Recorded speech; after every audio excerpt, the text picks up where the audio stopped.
questa è la prima slide.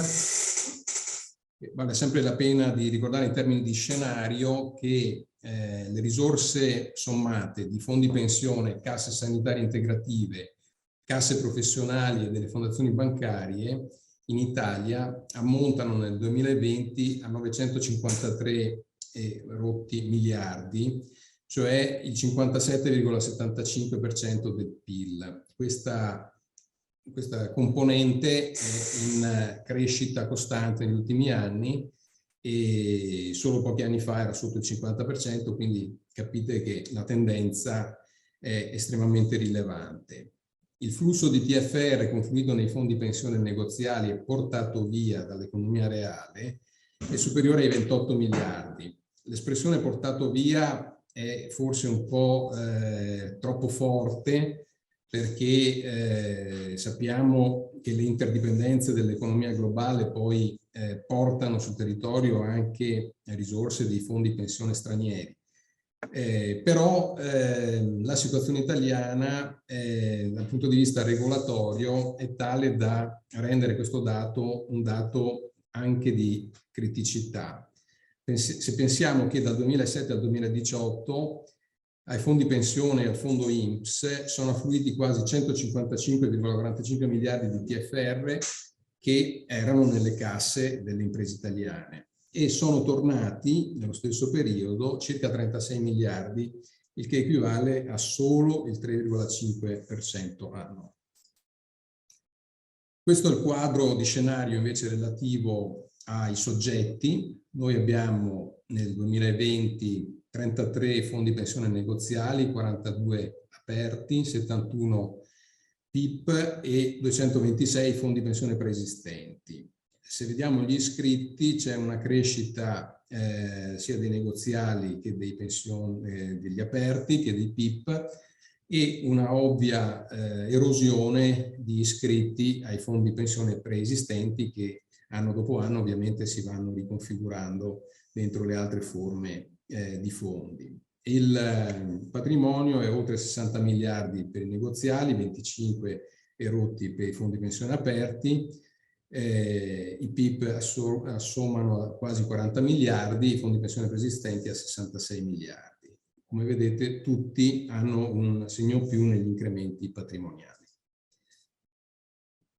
Qui vediamo lo scenario dal punto di vista delle iscrizioni. Rispetto al 2019 i fondi negoziali sono cresciuti del 3,2%, i fondi aperti del 4,9%, i preesistenti, come si diceva, piccola erosione e i nuovi PIP, quelli con la normativa di nuova regolamentazione, sono cresciuti del 2,7%. È interessante vedere la composizione patrimoniale dei fondi pensione negoziali, sui quali è più focalizzata anche l'attenzione dell'incontro di oggi, perché vedete come sia dal punto di vista delle obbligazioni corporate, sia dal punto di vista dei titoli di Stato, l'estero prevale moltissimo sul mercato domestico. È quindi evidente che siamo di fronte a uno sbilanciamento di risorse verso la componente straniera che naturalmente penalizza la nostra capacità di investimento all'interno della nostra economia. Lo stesso dicasi per i fondi preesistenti. Come vedete qui addirittura c'è una, anche se una lieve diminuzione dei titoli di Stato, in realtà la diminuzione riguarda titoli di Stato nazionali dentro una ulteriore crescita dei titoli di Stato esteri.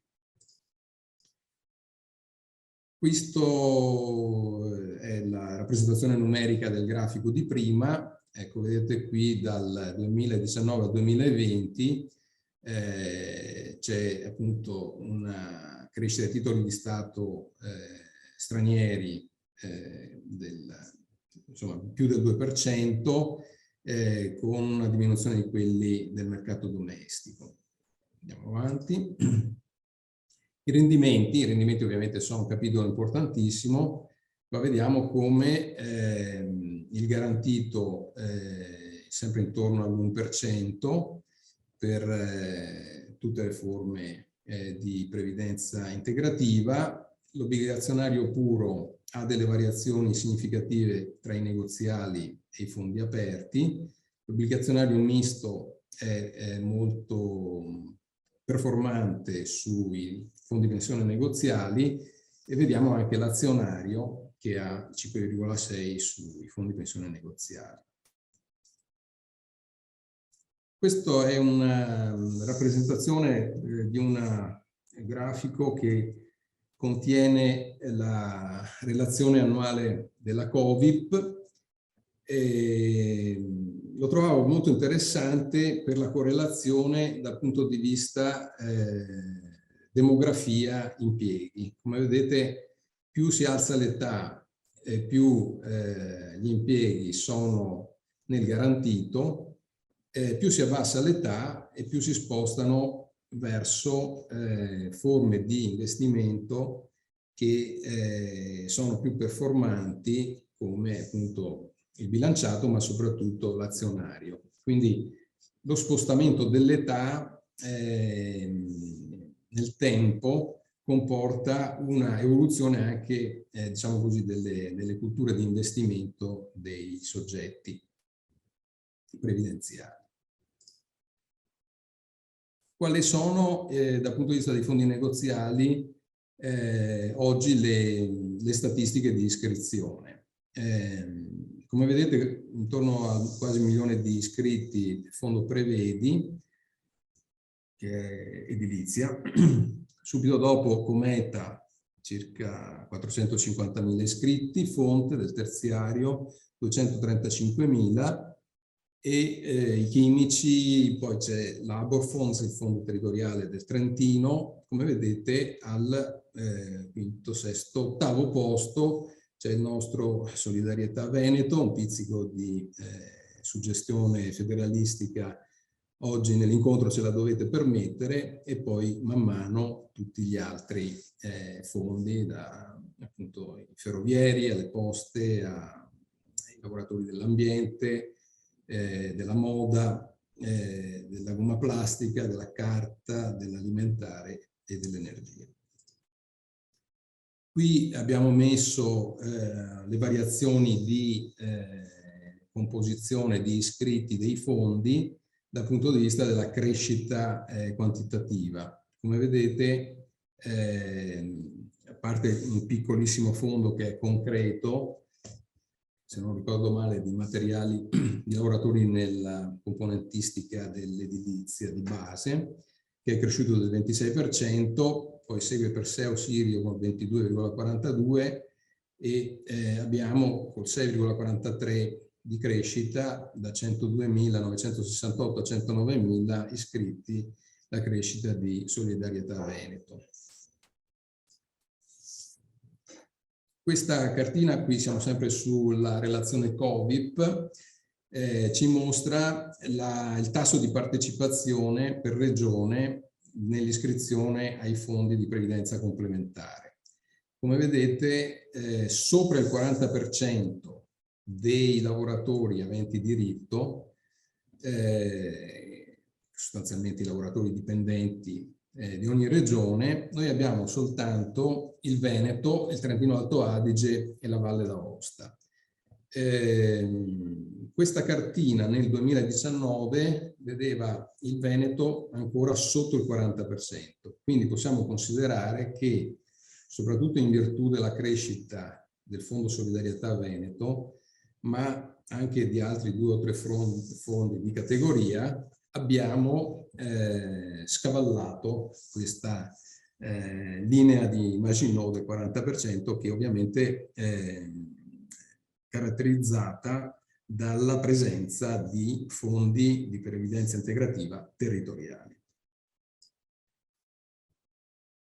Qui abbiamo cercato, e chiedo lumi anche su questo aspetto un aiuto al professor Brambilla, di regionalizzare i dati dell'iscrizione ai fondi, consultando bilancio per bilancio di ogni fondo, E come vedete, purtroppo non tutti presentano il dato regionale, territoriale di iscrizione, e molti, tra l'altro, lo mettono il Veneto nel nord-est, a volte con l'Emilia-Romagna, a volte senza, quindi il lavoro è purtroppo limitato dalla presenza di questa difficoltà di reperimento delle fonti. Comunque vedete che Solidarietà Veneto, con quasi 110.000 iscritti, è di gran lunga il fondo numero 1 in regione, seguito dal fondo del terziario e dei metalmeccanici, poi seguono i chimici. Importante anche il fondo Priamo, quasi 20.000 iscritti, ripeto, compreso probabilmente Emilia Romagna e Friuli Venezia Giulia. Qui vediamo, entriamo sull'ultimo punto del mio intervento, il rapporto fra i fondi e l'economia reale. Dal punto di vista dello scenario, come vedete, gli investimenti percentuali delle casse dei professionisti nell'economia reale è l'ultima colonna a destra, 22%, le fondazioni bancarie oltre il 44%, quando andiamo ai fondi pensione vedete che i preesistenti è il 3,98% e i negoziali solo il 2,58%. Tra l'altro sono anche non solo contenute queste percentuali, ma anche in lievissima diminuzione, quindi il processo è fortemente da incentivare. Perché? Perché oggi noi abbiamo alcuni progetti di raccolta di risorse dai fondi per investire in private equity,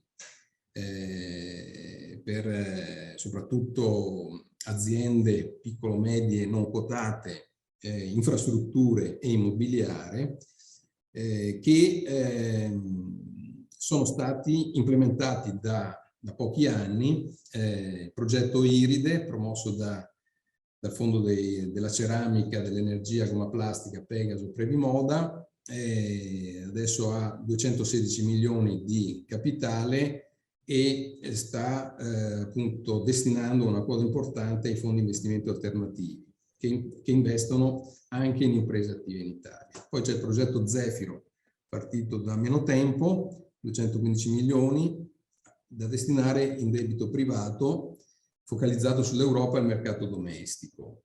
E poi, come è noto, insomma, a tutti quelli del settore, agli addetti ai lavori, c'è Asso Fondi Pensione che con la Cassa Depositi e Prestiti e il Fondo Italiano Investimenti SGR ha avviato una raccolta che attraverso il contributo importante soprattutto di Labor Funds e Pegaso punta a 500 milioni che vorrebbero essere rivolti all'economia reale attraverso forme di private equity e private debt.